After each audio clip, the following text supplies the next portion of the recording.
पढ़ने तो बैठते हैं पर कुछ समय बाद हम अपना फोकस लूज कर देते हैं और डिस्ट्रैक्टेड फील करने लगते हैं। और इस साल हमारे बोर्ड एग्जाम्स भी हैं। अगर आप हमें कोई ऐसी टिप दे देते हैं जिसकी वजह से हम अपनी पढ़ाई पर लंबे समय तक फोकस कर पाएं तो हमारी बड़ी हेल्प हो जाती। तो चलो आज तुम्हारी इस प्रॉब्लम को परमानेंटली सॉल्व कर देते हैं। मैं तुम्हें कुछ ऐसे तरीके बताऊंगा साइंस की हेल्प से जिससे तुम्हें समझ में आएगा कि आप पढ़ाई के दौरान डिस्ट्रैक्ट क्यों होते हैं और कैसे अपने फोकस को लंबे समय तक पढ़ाई पर बनाए रख सकते हैं। सबसे पहले एक चीज ये समझो कि हमारे माइंड में एक हार्मोन रिलीज होता है जिसका नाम है डोपामीन। इसके बारे में तुम लोग बहुत सारे बार सोशल मीडिया पे सुन चुके होंगे और बहुत सारी बातें इसके बारे में सोशल मीडिया पे हो भी चुकी हैं। ये एक ऐसा हार्मोन है, जैसे ही हम कोई चीज लाइफ में अचीव करते हैं, कोई भी चीज हमें मिलती है तो ये माइंड में रिलीज होता है और हमें गुड फील होता है। ये दो तरीके की एक्टिविटी से रिलीज होता है। पहला short term activities, for example आपने रील्स देखी तब ये रिलीज होगा, आपने बहुत ढेर सारे गाने सुन लिए तब ये रिलीज होगा, आप कुछ अच्छा खाते हैं पीते हैं तब भी हमारे माइंड में रिलीज होता है।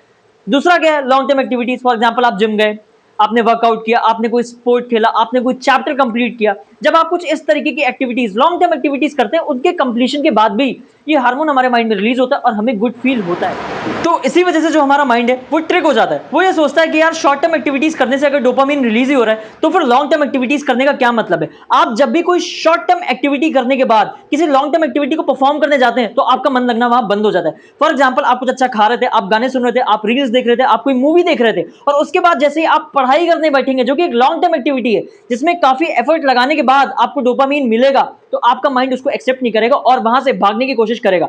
आपको करना क्या है, जब आप पढ़ने बैठे या कोई भी लॉन्ग टर्म एक्टिविटी परफॉर्म करने बैठे तो आपको उससे 30 मिनट पहले सारी शॉर्ट टर्म एक्टिविटीज को बंद कर देना है। ना आपको रील्स देखनी है, ना गाने सुनने हैं, ना कुछ अच्छा खाना है। आपको सिर्फ वॉक करना है, शांत बैठना है और हो सके तो पानी पीना है जिससे आपकी बॉडी और माइंड पूरी तरीके से रिलैक्स और प्रिपेयर हो जाएं उस लॉन्ग टर्म एक्टिविटी को करने के लिए। जब आप ऐसा करेंगे और फिर आप उस एक्टिविटी को परफॉर्म करेंगे, आप बेहतर रिजल्ट्स को जनरेट करेंगे और एक बेहतर आउटपुट को प्रोड्यूस करेंगे। Thank you, follow for more such content and if possible visit my YouTube channel, link in bio.